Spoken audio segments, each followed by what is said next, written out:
កម្មអញ្ចឹងទៅអាហ្នឹងហៅ switch ដែរឬក៏យើងអ្នកផឹកជាផឹកម្ដង1កំប៉ុងអីទៅ2កំប៉ុង3កំប៉ុងឡើងរហូតអញ្ចឹងទៅអាហ្នឹងក៏ជា switch ដែរអាហ្នឹងសម្រាប់យើងគិតក្នុងជីវិតជាក់ស្ដែងយើង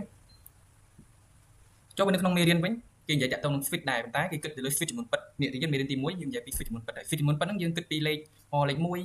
2 3រហូតអញ្ចឹងទៅហ្នឹងហៅ switch ចំនួនពិតដែរតោះអត់ជាអនុគមជាលេខយើងមើល screen ច្បាស់អត់អាចអត់ច្បាស់នេះ record អត់អញ្ចឹងមេរៀនទី1យើងនិយាយអំពី switch ចំនួនពិតណា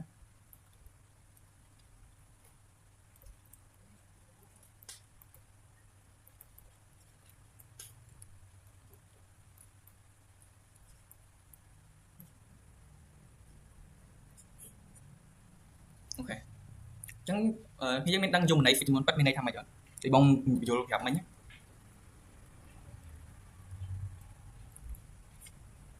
បងសេមកទៅយមន័យ switch ចំនួនពិតគឺជាអនុគមជាលេខដែលគេកំណត់ពី n ទៅ a ណា switch ចំនួនពិតគឺជាអនុគមជាលេខ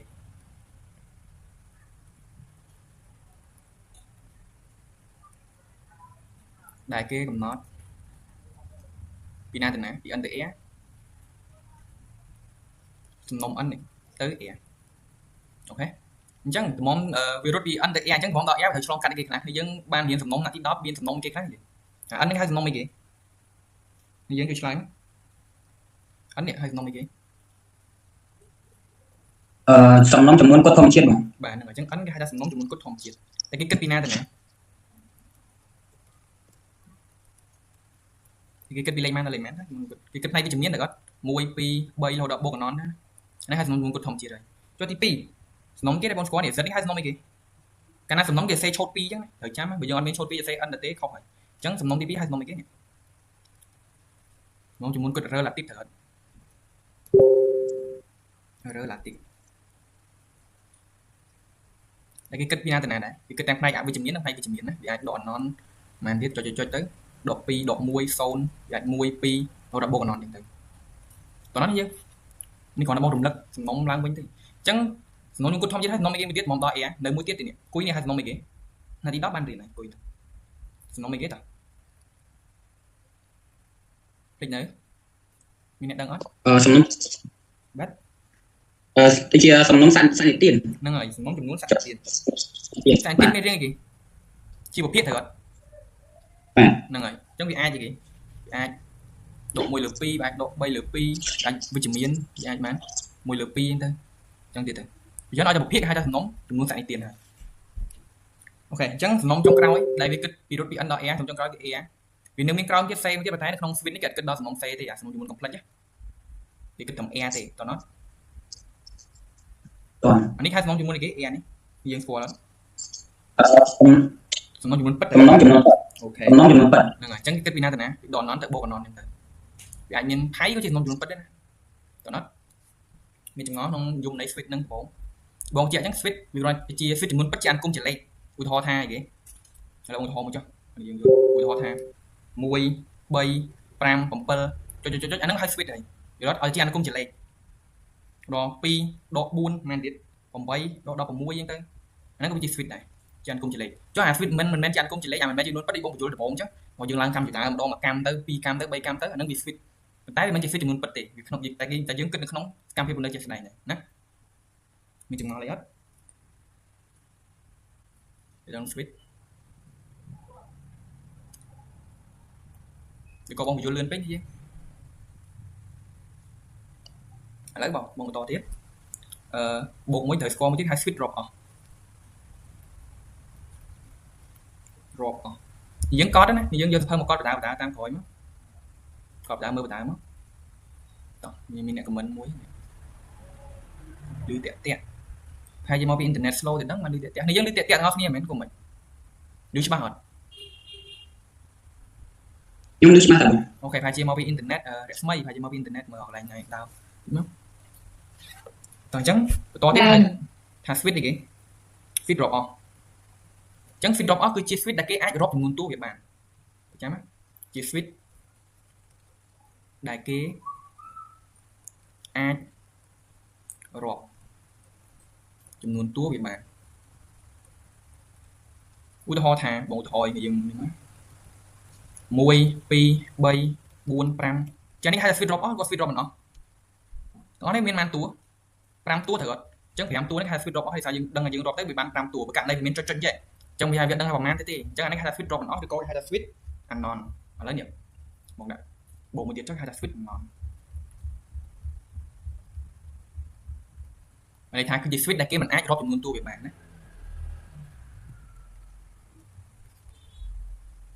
ដែលគេមិនអាចរាប់ចំនួនតួវាបានឧទាហរណ៍ថាបួងឥឡូវដែរ1 2 3 4 5ចុចទៀតអញ្ចឹងយើងដឹងថាវាមានប្រមាណតួទៀតដោយសារយើងស្គាល់តែប្រមាណ5តួដំបូងអញ្ចឹងអានៅចុចប្រមាណទៀតយើងដឹងថាប្រមាណតួអញ្ចឹងអាហ្នឹងហៅថា switch anon តោះអត់យើងដល់2 14 8ដល់16យើងទៅចុចទៀតអាហ្នឹងហៅថា switch anon ដោយសារយើងមិនអាចរាប់ចំនួនតួវាបានតោះអត់មានอะไรឆ្ងល់អត់ហើយដោយសារគ្រាន់តែជាមេរៀនទ្រឹស្ដីឡើយទេដល់បានលំហាត់អនុវត្តគឺយើងនៅមានអ្នកឆ្ងល់ហើយថា switch មិនមែនជាលំហាត់ងាយស្រួលប៉ុន្មានទេយើងណាស់ចង់រៀននៅសាលា Techno អញ្ចឹងប្រឡងចូលវាច្រើនចេញ switch ច្រើន switch ចំនួនប៉ុណ្្នឹងកំណត់តួទីប្រមាណតួទី n អីចឹងទៅបន្ថែម3តួចុងក្រោយចឹងទៅអាហ្នឹងនៅ Techno ប្រឡងចេញហើយពេលយើងប្រឡងចូលអញ្ចឹងជាទូទៅបើជាទូទៅមួយគេប្រើអក្សរអីគេសម្រាប់ហៅតួវាប្រើអក្សរអីគេអ៊ុយ1អ៊ុយ2យ៉ាអ៊ុយមកទៀតចុចរហូតដល់អ៊ុយ n ចឹងទៅអញ្ចឹងគេប្រើអក្សរអ៊ុយសម្រាប់ហៅតួលេខនេះយកអ៊ុយ1ហៅតួទី1ចឹងទៅ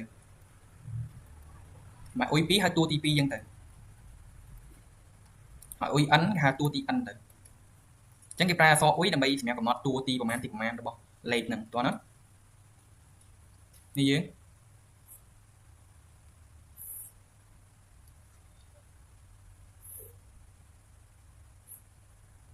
ស្ងាត់ឆឹងមែនទេយើងជួយឆ្លើយមកតើនឹងមិនទាន់ទៅអ៊ុយ0វិញហៅតួទីម៉ាតួទី0ហ្នឹងទៅតោះនេះយើងឥឡូវដាក់ឧទាហរណ៍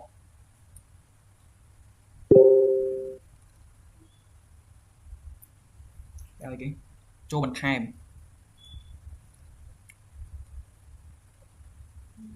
3តួតគ្នានៃ switch ខាងក្រោម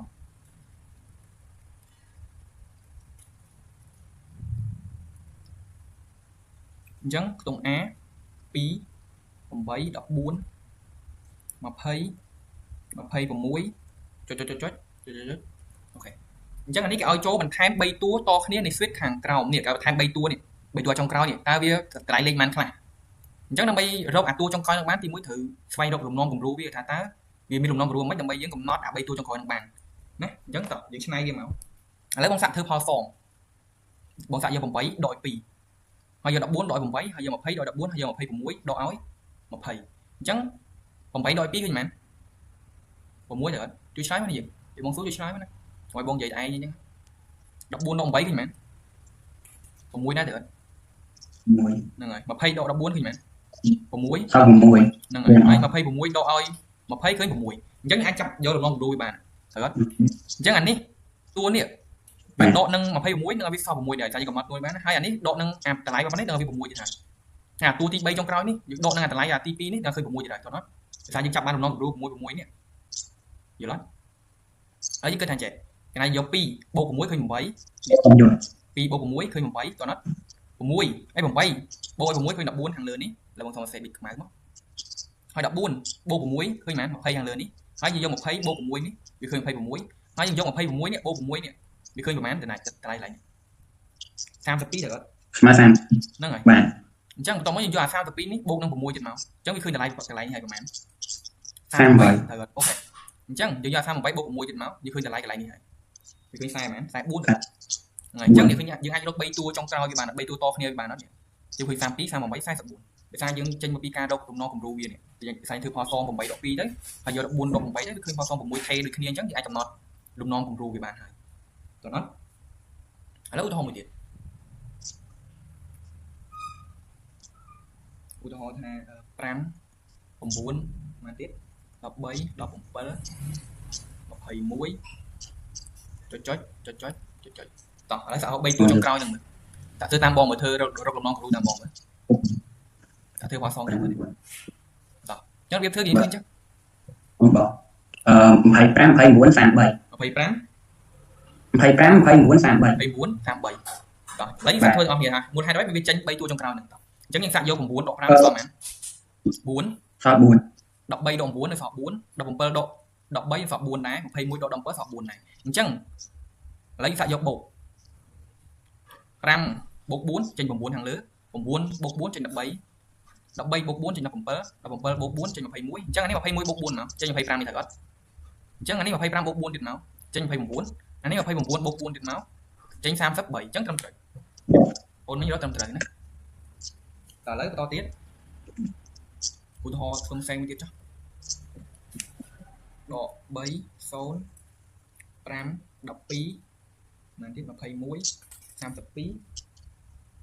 តោះសាក់ធ្វើមើលឃើញប្រហែលគិតមើលតោះឈប់នេះយើងផ្សេងជួយគិតគ្នានេះដាក់ឈ្មោះពិតប្រកបណាស្រួលបងហៅឈ្មោះឲ្យធ្វើអញ្ចឹង admin ឈ្មោះគេ admin ថាធ្វើមើលឃើញមែន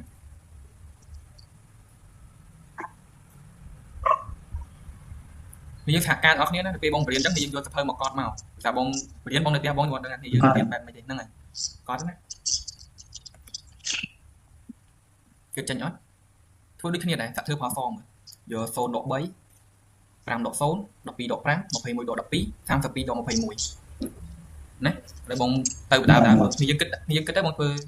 យូរនេះយើងផ្សេងណាចានេះ0ដក3នេះឃើញមែនឃើញ3 5ដក0ឃើញ5 12ដក5ឃើញមែន7ហី21ដក12បានណា9ទៅអត់32ដក21ឃើញ11ទៅអត់11អូខេអញ្ចឹងអត់ថេទេអញ្ចឹងថាធ្វើផលសងម្ដងទៀតផលសងក្រោមនេះម្ដងទៀតហើយបងសុំដាក់ប៊ិចខ្មៅអញ្ចឹងអានេះហ្មង5ដក3នៅសល់2 7ដក5នៅសល់2 9ដក7នៅសល់2 11ដក9សល់2អូខេអញ្ចឹងដល់ពេលយើងធ្វើផលសង2ដងទៅវាយើងឃើញថាអាទី2នេះវាថេអញ្ចឹងតើយើងគិតទាំងអស់គ្នាមួយយើងគិតមិនដើម្បីបន្ថែម3តួចុងក្រោយនឹងបានឥឡូវអានេះបងយក3បូក2ឃើញមែនឃើញ5ខាងលើហើយបងយក5បូក2វាឃើញ7ខាងលើហើយបងយក7បូក2នេះវាឃើញ9វាយក9បូក2ឃើញ11អញ្ចឹងកន្លែងនេះច្បាស់ណាស់យក11បូក2ទៀតហើយអញ្ចឹងកន្លែងនេះឃើញមែន10មែន13ទៅអត់3អញ្ចឹងកន្លែងនេះច្បាស់យើងយក13បូក2ទៀតហើយអញ្ចឹងឃើញមែន15កន្លែងនេះយក15បូក2ទៀតមកឃើញ17អូខេហើយយើងគិតអាតួផលសងទី1ឥឡូវយើងគិតអាលើវិញអានេះស្មើ45នេះស្មើមែនហើយនេះ45 47 45លើបងកត់ចម្លើយនេះយើងសិនណា40មែន47មែនទៀតឈុំ49អូខេតើឥឡូវយើងគិតទាំងអស់គ្នាអញ្ចឹងអានេះបើបងយកដក3នេះបូកនឹង3នេះវាបានមែន0ទៅអត់ហើយបងយក0បូកនឹង5លើសុំសេប៊ិច Q មកច្រឡំបាត់ប៊ិចទៅណានេះបើបងយក3ដក3បូកនឹង3វាបាន0បើយក0បូកនឹង5វាបានមែនបាន5បើយក5បូកនឹង7វាបាន12បើយក12បូកនឹង9វាបាន21បើយក21បូក11បាន30មែន32ឥឡូវយក32បូកនឹង3មកនេះចេញ45ត្រូវនេះយើងអត់នេះយើងធ្វើត្រូវហើយអញ្ចឹងយក45បូក15ទៀតមកយើងគិតខុសកន្លែងនេះហើយនេះអញ្ចឹងយក45បូក15ទៀតមកវាបានមែន60ត្រូវអត់កន្លែងហ្នឹងហើយ60ហើយយក60បូកដល់17ទៀតមកវាឃើញមែន77អញ្ចឹង3តួចុងក្រោយឃើញ77តើណត់បាត់គ្នាទៅណាហើយយើងមានអ្នកលុបចេញដែរ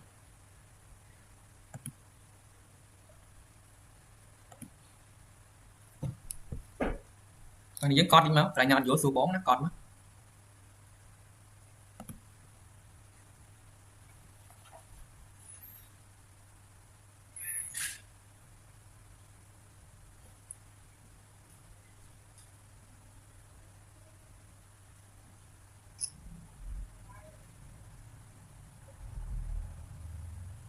យើងព្យាយាមចូលហើយសាក restart អ៊ីនធឺណិតដោយសារវាអ៊ីនធឺណិត slow ពួកយើងក៏បាក់រៀនដែរអញ្ចឹងយើងកត់មកកន្លែងណាអត់យល់សួរបងណា3លំហាត់ហ្នឹងអាហ្នឹងសំខាន់បើយើងចេះហ្នឹងទេក៏មិនអាចទៅមុខទៀតងាយស្រួលដែរតើណត់គេអត់ដល់ទេលឺបងនិយាយលឺបងលឺអញ្ចឹងកត់ណា3លំហាត់ហ្នឹងកត់សិនណាចាំហើយប្រាប់បងហើយកន្លែងណាអត់យល់សួរមកណាបងចាំឆ្លើយ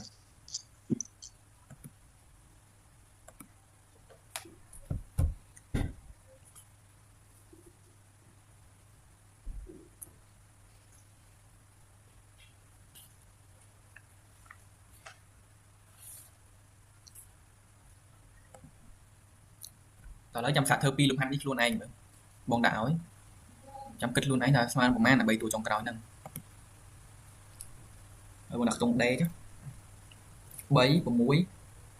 11 18 27សេអី D 4 5 9 27 123 123តាមយើងសាក់គិតមើលគិតទង់ D មើលឃើញប្រមាណគិតដូចបងchứធ្វើពណ៌សងបងធ្វើពណ៌សងសិនហើយរកតម្លៃណាមួយតែយើងធ្វើពណ៌សងទៅថេរហើយយើងយកបូកនឹងតម្លៃហ្នឹងហើយមិនអាចរកតួចុងក្រោយទី3ហ្នឹងបាន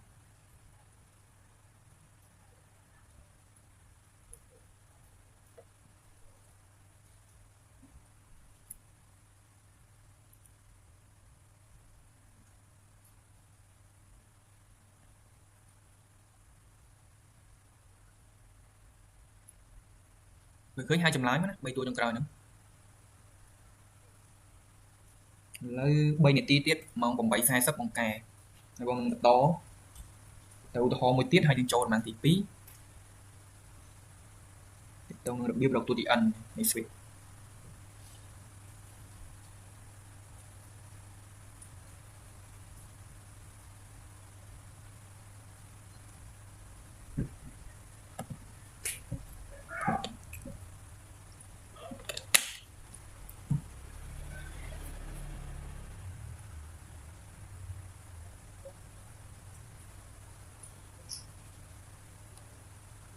តោះសាក់ធ្វើ3លំហាត់នេះតោះបងប្អូនសាក់ធ្វើ2លំហាត់នេះសិនណាម៉ោង 8:40 បងកែ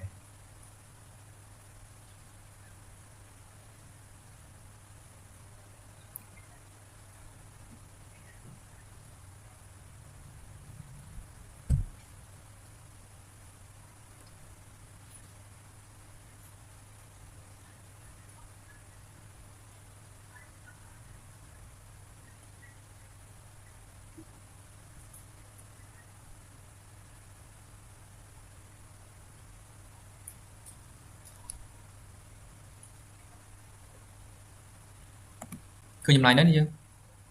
អូនមិញនេះវណ្ណៈឃើញចម្លើយនៅវាសនានិតបងនៅទេអូខេអញ្ចឹងសល់1នាទីទៀតតែបងកែឲ្យគិតដូចបងអញ្ចឹងណា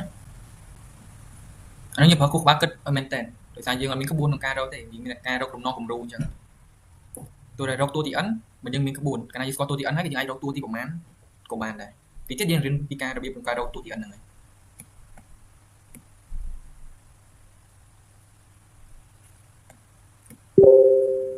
គឺយើងផ្សេងកុំស្ងាត់ពេកណាកន្លែងណាឆ្ងល់សួរមក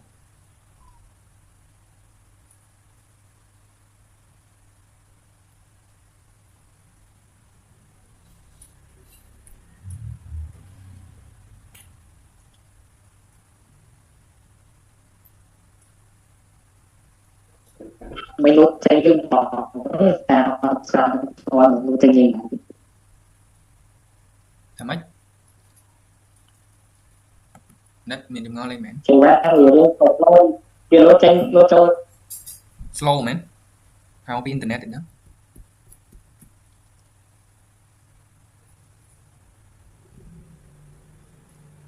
អ្នកដុតចាញ់ដុតចូលមែនហ្នឹង6 5 6 5រហូតតោះបង្កែបងទៅដោយសារដល់មកហើយតោះឥឡូវអាហ្នឹងយើងធ្វើផសងដូចគ្នាឥឡូវមក copy នេះមកដាក់ក្រោមពិសេសតោះទេ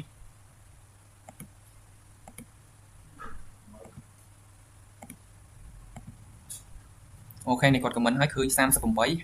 76ខ្ទង់ D ណាតែឥឡូវយើងសាក់ធ្វើមើល38 51 76តែបងគាត់ចម្លើយទុកឲ្យហើយ38 51 76ហ្នឹងហើយតោះឥឡូវយើងគិតអស់គ្នាអញ្ចឹងឥឡូវមកធ្វើផសងយក6ដក3 11ដក6 18ដក1 27ដក18អញ្ចឹងដកមកឃើញប៉ុន្មាន9ទៅអត់អានេះ11ដក6ឃើញប៉ុន្មានមិនទៅឃើញ9វិញដកមកឃើញ3ទៅអត់អានេះ16ដកឲ្យ11ដកឲ្យ6ឃើញប៉ុន្មាន5ទៅអត់អានេះ7អានេះឃើញប៉ុន្មានយើងយកឆ្លើយ9ទៅអត់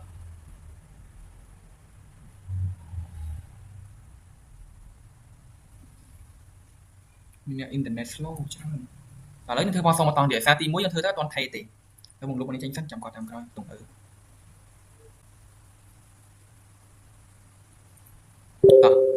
ហើយធ្វើបោះសុំមកតង់ទៀតមកយក5ដក3 7ដក5 9ដក2អញ្ចឹងឃើញ2 7ដក5ឃើញ2 9ដក7ឃើញ2តោះឥឡូវបងបូកវាមកអញ្ចឹងអានេះអា5នេះវាបានដល់2មែននេះ3បូក2វាចេញ5ហើយ5បូក2វាចេញ7ហើយ7បូក2វាចេញ9អញ្ចឹងកន្លែងនេះច្បាស់ណាស់9បូក2ហើយអញ្ចឹងវាចេញមែន11អានេះ11បូក2មកគឺវាចេញប្រហែល13អានេះយក13បូក2ទៀតមកគឺវាចេញ15តោះអញ្ចឹងអានេះកាលណាយក3បូក3វាចេញ6កាលណាយក6បូក5ចេញ11កាលណាយក11បូក7ចេញ18យក18បូក9ចេញ22អញ្ចឹងយក27បូកឲ្យ11ចេញមែន38ត្រូវអញ្ចឹង38បូកឲ្យ13ចេញមែន51ត្រូវណាអញ្ចឹង51បូកឲ្យ15ទៀតមកចេញមែន66ឯងនេះយើងស្មើ66បងស្មើ66ហើយ66មិនចិត្ត6អញ្ចឹងណាអូខេចាខ្ទង់អឺនចាំមើលគ្នាយើងធ្វើខ្លួនឯងហើយចាំដាក់ចម្លើយក្នុងក្រុមវាធ្វើឲ្យតម្លៃចូលក្រុមណាបត់ការឲ្យទេអញ្ចឹងបន្តមកទៀតឧទាហរណ៍មួយទៀតចាក់ទៅនឹងការសរសេរតួបន្តឧទាហរណ៍យកចូលសរសេរលុបសិន4តួនេះគេតគ្នានៃ switch ក្រោម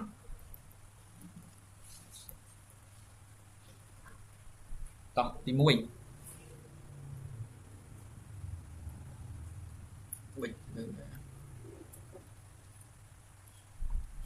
ទី1គេឲ្យ AN ស្មើនឹង2នៅលើ n បូក1តើឥឡូវរក4តួតគ្នាមើលចាំន័យថាយើងរកបានរកតួទី1រក A1 រក A2 រក A3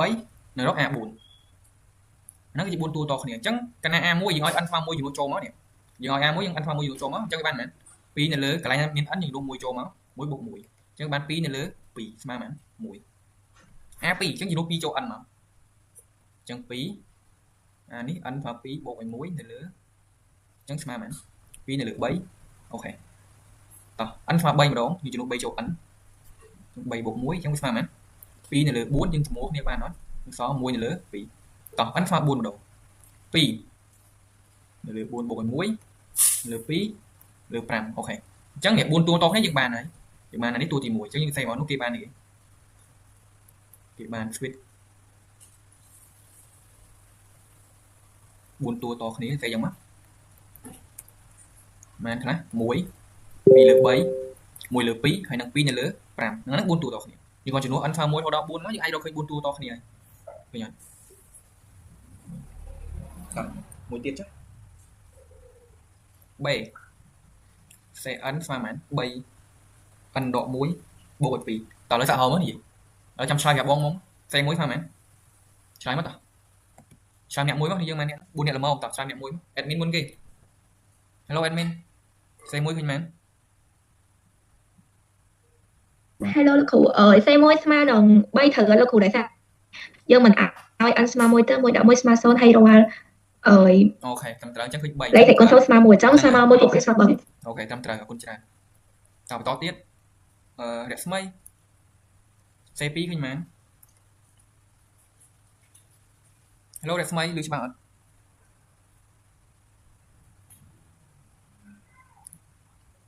ហើយគាត់ slow ទៀតហ្នឹងតោះ net សេ2ឃើញមែន net អត់ទាន់យល់បានបែរតែហ្នឹងយើងងំអីគេមានតាក់តោះវណ្ណៈឆ្លើយមកតោះស្មើ3កូនសេអូសេ2ច្រឡំធ្វើសេ1សេ2មិនដល់សេ2ណាតោះឃើញមែន5ត្រូវអត់ជ្រុះ2ចូលតោះសេ3ជ្រុះ3ចូល n មកឃើញ3គុណ2បូកឲ្យ2អញ្ចឹង3ការ៉េមែន9បូកឲ្យ2 11តោះសេ4 4ដក1បូកឲ្យ2អញ្ចឹងវាបានមែន3គុណ3បូកឲ្យ2អញ្ចឹង3គីប27បូកឲ្យ2មែន29ទៅអត់ចាហ្នឹងហើយអញ្ចឹងយើងដូចនេះមកអញ្ចឹងហ្នឹងគ្រាន់តែ4តួតគ្នាយើងគ្រាន់តែចំនួន n ស្មើ1 n ស្មើ2 n ស្មើ3 n ស្មើ4រកតម្លៃវាចប់ហើយចុះបើគេឲ្យរក 5 តួតគ្នាយើងជំនួសដល់ 5 មកឬក៏ 3 តួជំនួស8ទៅបានហើយទីសងលើប្រធានគេដាក់ឲ្យនេះតោះអត់យើងដូចនេះមកដូចនេះ switch 4 តួតគ្នាគឺផ្សេងមកនោះចម្លើយមក5ហើយ3 5 11 29តោ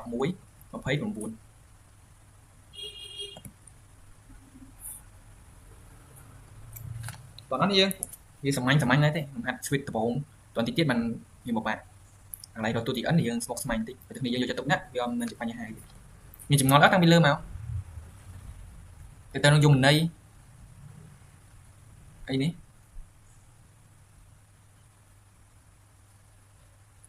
តើឥឡូវមកដាក់ទី2មកទៅចាំមើលចាំមកដាក់ពីការផ្ទះតាមក្រោយទៀត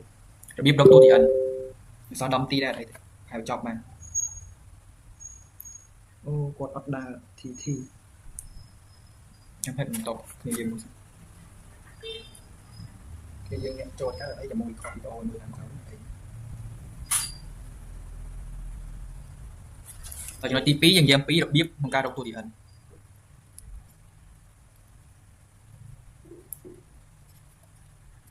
អញ្ចឹងយមន័យទូទី n ទូទី n ហ្នឹងគឺជាតួទូទៅរបស់ switch មានន័យថាកាលណាយើងស្គាល់តួទី n ទៅគឺយើងអាចកំណត់តួទីប៉ុន្មានក៏បានដែរយើងថានេះហៅថាតួទូទៅហើយតើណាអញ្ចឹងតួទី n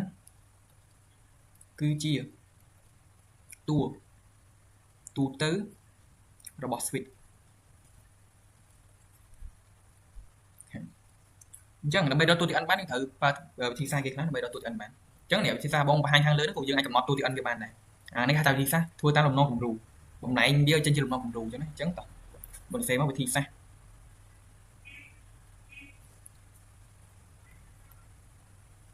ដើម្បី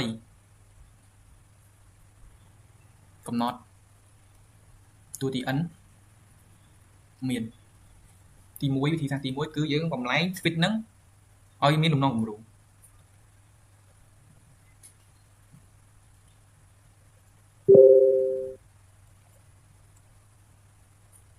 លំនាំគំរូណាឧទាហរណ៍នេះបងរកឧទាហរណ៍មួយសិនដើម្បីបំលែងជាលំនាំគំរូឧទាហរណ៍ថាគេមាន switch មួយចុះដែលគេឲ្យតម្លៃលេខ1 4 16 64តើឥឡូវយើងថាបំលែងវាជាលំនាំគំរូមើលឃើញមែនចេះបំលែងណាយើងអញ្ចឹងដើម្បីបំលែងជាលំនាំគំរូបានយើងរកអាណារំលឹកគំរូណាមួយដើម្បីបំលែងឲ្យបានតួចុងក្រោយហ្នឹងអញ្ចឹងឥឡូវ1អាចឆ្នៃបាននេះគេបូកឆ្នៃបាន1ស្មើនឹង4គុណ0ចឹងណាហើយ4មកឆ្នៃថា4គុណ1ហើយ16មកឆ្នៃដាក់ថា4ការ៉េហើយ64មកឆ្នៃថា4គីបចុះអញ្ចឹងតទៅទៀតរហូតដល់ n មកកាលណាយើងកំណត់តួទី n ធ្វើវាដល់ n ណាអញ្ចឹងបាន4សេគុណ n អូខេអញ្ចឹងអាហ្នឹងហៅលំនាំគំរូនេះគេឆ្នៃវាចេញជា4សេគុណទៅវាចេញជាលំនាំគំរូហ្នឹងហៅថាលំនាំគំរូអញ្ចឹងអាចកំណត់តួទី n វាបានអត់ពី0រហូតដល់ n វាមានប្រមាណតួនេះយើងពី0ដល់ n មានប្រមាណតួឆ្លើយមក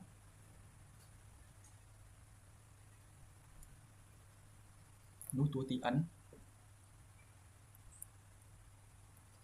គឺតោះបងសួរមិញពី0ដល់ n នេះមានប្រមាណតួដឹងអត់យើងមានតួទៅពី1រហូតដល់ n យើងដឹងហើយពី1រហូតដល់ n មាន n តួទៅអត់ចុះថែម0មួយទៀតដក0ចេញមួយទៀតវា n ដក1តួទេយល់អត់យើង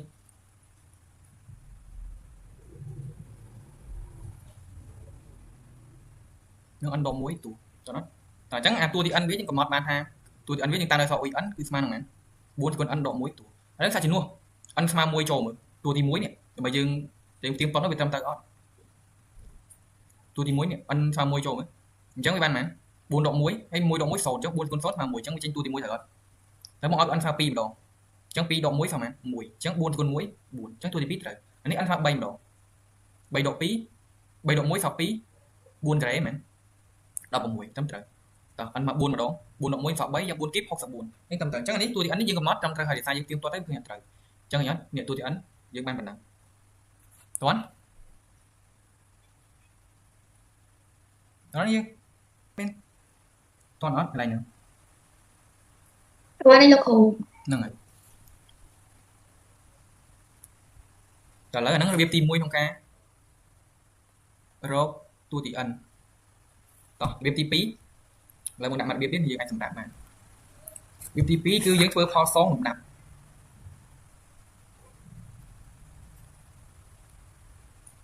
ទី1 thầy